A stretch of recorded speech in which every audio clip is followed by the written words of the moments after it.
Hi, ബിസേർ kid here. ഒരു നല്ല logo ചെയ്യാൻ വേണ്ടിയിട്ട് എന്തൊക്കെ വേണം, അല്ലെങ്കിൽ എന്തൊക്കെ അറിയണം?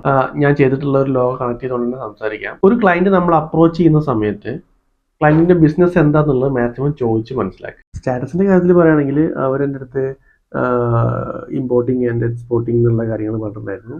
പിന്നെ അതുപോലെ B2B ബിസിനസ് ആണെന്നുള്ള കാര്യം പറഞ്ഞിട്ടുണ്ടായിരുന്നു. ഹോൾസെയിൽ ആണ് ചെയ്യുന്നതെന്നുള്ള കാര്യങ്ങൾ പറഞ്ഞിട്ടുണ്ടായിരുന്നു. അവർ ഇൻ്റർനാഷണലിലുള്ള വലിയ കമ്പനികളിൽ നിന്നും ഒരു വലിയ വോളിയത്തിലുള്ള പ്രൊഡക്റ്റ് പർച്ചേസ് ചെയ്തിട്ട് ഇവിടെ ഹോൾസെയിൽ ഗ്രൂപ്പുകൾക്കും റീറ്റെയിൽ ഗ്രൂപ്പുകൾക്കൊക്കെ സപ്ലൈ ചെയ്യാണ്. കുറച്ച് വോളിയം കൂടുതലാണ് ഇവരുടെ. അപ്പോൾ അത്തരം കാര്യങ്ങളൊക്കെ പറഞ്ഞിട്ടുണ്ടായിരുന്നു. ഇനി ലോഗോയിൽ എന്തൊക്കെ ഉൾപ്പെടുത്തണം എന്നുള്ളതിൻ്റെ ഒരു ലിസ്റ്റ് ഉണ്ടാക്കുക. അതായത് കൺസെപ്റ്റോ എന്തെങ്കിലും അവരുടെ ബിസിനസ്സുമായിട്ട് കണക്ട് ചെയ്തിട്ടുള്ള അവർ പറഞ്ഞിട്ടുള്ള കാര്യങ്ങളൊക്കെ വെച്ചിട്ട് എന്തൊക്കെ നമുക്ക് ഉൾപ്പെടുത്താൻ പറ്റും എന്നുള്ളതിനെ പറ്റിയുള്ള ലിസ്റ്റ് ഉണ്ടാക്കുക.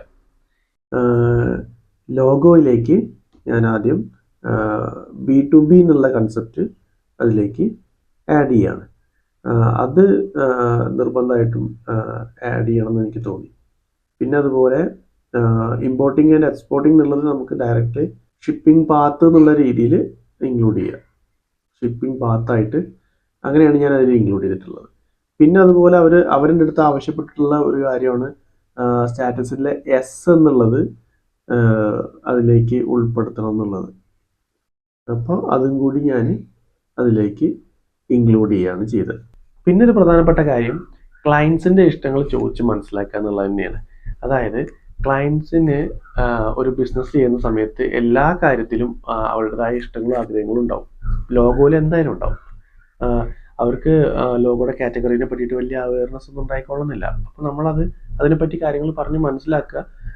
നമ്മുടെ ഓൾറെഡി റണ്ണായിട്ടുള്ള ഓരോ ലോഗോയുടെ കാര്യങ്ങളൊക്കെ പറഞ്ഞ് കാറ്റഗറീസൊക്കെ പറഞ്ഞ് മനസ്സിലാക്കുക. ഏറ്റവും ആപ്റ്റ് ആയിട്ടുള്ള കാറ്റഗറി എന്താണെന്നുള്ളത് പറഞ്ഞ് മനസ്സിലാക്കുക, കൺവിൻസ് ചെയ്യുക. പിന്നെ അവരുടെ ഇഷ്ടങ്ങൾ മാക്സിമം ഇൻക്ലൂഡ് ചെയ്യാൻ ശ്രമിക്കുക. എന്ന് വെച്ച് കുത്തി നിറയ്ക്കുക എന്നല്ല ഉദ്ദേശിച്ചത്. മാക്സിമം നല്ല രീതിയിൽ മിനിമലായിട്ടുള്ള രീതിയിൽ ചെയ്യാൻ ശ്രമിക്കുക. പിന്നെ അതിൽ വരുന്നൊരു കാര്യം നമ്മൾ ഏറ്റവും നല്ല ടൂളുകൾ ഉപയോഗിക്കുക എന്നുള്ളതാണ്.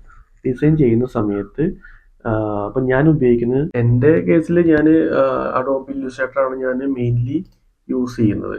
ഇപ്പോൾ ഇതാകുമ്പോൾ എന്താണെന്ന് വെച്ച് കഴിഞ്ഞാൽ എനിക്ക് കുറച്ചും കൂടി കംഫർട്ടാണ്.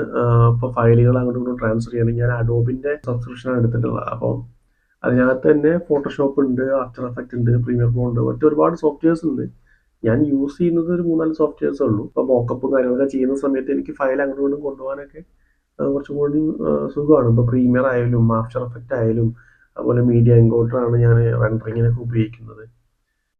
അപ്പോൾ ഇതാകുമ്പോൾ എന്താണെന്ന് വെച്ച് കഴിഞ്ഞാൽ ഒന്ന് നമുക്ക് ഏറ്റവും ലേറ്റസ്റ്റ് ആയിട്ടുള്ള സോഫ്റ്റ്വെയർ കിട്ടും എന്നുള്ളൊരു കാര്യം. പിന്നെ അതുപോലെ ഇപ്പോൾ ഇതിൽ AI കാര്യങ്ങളൊക്കെ ഇൻബിൽഡ് ആയിട്ട് വരുന്നുണ്ട്. അതും കുറച്ച് യൂസാണ്. ഞാൻ കൂടുതലും ഇപ്പോൾ ലോഗോയുടെ ബേസിലുള്ള കാര്യങ്ങളാണ് എനിക്ക് കൂടുതലും വരുന്നത്. അപ്പോൾ കൂടുതലും എനിക്ക് മോക്കപ്പും കാര്യങ്ങളൊക്കെയാണ് ചെയ്യാനുണ്ടാവുക. അതുകൊണ്ടാണ് ഞാൻ അങ്ങനെ പറയുന്നത്. പിന്നെ മോഷൻ ഗ്രാഫിക്സും കാര്യങ്ങളും ചെയ്യുന്ന സമയത്ത് ആഫ്റ്റർ മീഡിയ എൻകോഡറൊക്കെ ഉപയോഗിക്കുന്നുണ്ട്, ചെറിയ ചെറിയ രീതിയിലുള്ള ആനിമേഷൻ. അപ്പോൾ എൻ്റെ കേസിൽ ഞാൻ ഉപയോഗിക്കുന്നത് അഡോബിൻ്റെയാണ്. ഔട്ടും നല്ല രീതിയിലുള്ള ഔട്ട് കിട്ടുന്നുണ്ട്, യൂസർ ഫ്രണ്ട്ലി ആണ്. ഇപ്പോൾ ഫോട്ടോഷോപ്പിൻ്റെ ഒരു ബേസ് അറിയുന്നുണ്ടെങ്കിൽ ഇല്ലുസ്ട്രേറ്റർ കുറച്ചൊരു ഈസി ആയിരിക്കും പഠിച്ചെടുക്കാനൊക്കെ ആയിട്ട്. ഇനി ഇതെല്ലാം കഴിഞ്ഞു. പിന്നെ ഏറ്റവും ഇമ്പോർട്ടൻ്റ് ആയിട്ട് വേണ്ട ഒരു കാര്യം എന്താണെന്ന് വെച്ചാൽ നമ്മൾ നല്ല ഫീഡ്ബാക്ക് നേടിയെടുക്കുക എന്നുള്ളത്. അതായത് നമ്മൾ ലോഗോ ചെയ്യുന്ന സമയത്ത് ചെയ്ത് കഴിഞ്ഞതിന് ശേഷം നമുക്കൊരു ഇമ്പ്രഷനൊക്കെ വന്ന സമയത്ത് നമ്മൾ നമ്മുടെ സുഹൃത്തുക്കൾക്കൊക്കെ ഒന്ന് കാണിച്ചു കൊടുക്കുക, നമ്മുടെ അടുത്തുള്ള ആളുകൾക്കൊക്കെ ഒന്ന് കാണിച്ചു കൊടുക്കുക. എങ്ങനെയുണ്ട് കാര്യങ്ങൾ, അവരുടെ അഭിപ്രായങ്ങളൊക്കെ ഒന്ന് നോക്കുക. അതായത് പൊതുവായുള്ള കുറച്ച് എല്ലാ അഭിപ്രായങ്ങളും നമ്മൾ എടുത്ത് അതിൽ മാറ്റങ്ങൾ വരുത്തണമെന്നല്ല. നമുക്ക് അവർ പറയുമ്പോൾ ഒരു ഫസ്റ്റ് ഇമ്പ്രഷൻ ഒരു സാധനം കിട്ടും നമുക്ക്. ഫസ്റ്റ് അവരെ അട്രാക്ട് ചെയ്തത് എന്താണ്, ഫസ്റ്റ് അവരെ ഡിസ്ട്രാക്ട് ചെയ്തത് എന്താണെന്നുള്ളതൊക്കെ നമുക്ക് പെട്ടെന്ന് ക്യാച്ച് ആവാൻ പറ്റും. ഇപ്പോൾ 2-3 ആളുകളോട് ചോദിക്കുന്ന സമയത്തൊക്കെ നമുക്ക് ഒരു ഐഡിയ കിട്ടും. ഫസ്റ്റ് ഒരു ബിഗിനർ ആയിട്ടുള്ള സമയത്താണ് ഞാൻ ഈ പറയുന്നത്. കുറച്ച് കഴിഞ്ഞാൽ നമുക്ക് തന്നെ ഒരു ഐഡിയ ഉണ്ടാവും. ഒരു ലോഗോ ചെയ്തെടുക്കുമ്പോൾ ഇന്ന പോലെ വന്നു കഴിഞ്ഞാൽ അത് ബോറായി പോകും എന്നുള്ളൊരു ഐഡിയ വരും. അപ്പോൾ ഇത്രയും കാര്യങ്ങൾ നമ്മൾ ശ്രദ്ധിച്ചു കഴിഞ്ഞാൽ തന്നെ നല്ല ലോഗോ നമുക്ക് ജനറേറ്റ് ചെയ്തെടുക്കാനായിട്ട് പറ്റും. അപ്പോൾ വീഡിയോ ഇഷ്ടപ്പെട്ടെങ്കിൽ ഷെയർ ചെയ്യുക, ലൈക്ക് ചെയ്യുക, നിങ്ങൾ ഡിസൈനർ സുഹൃത്തുക്കൾക്ക് അയച്ചു കൊടുക്കുക. Thank you.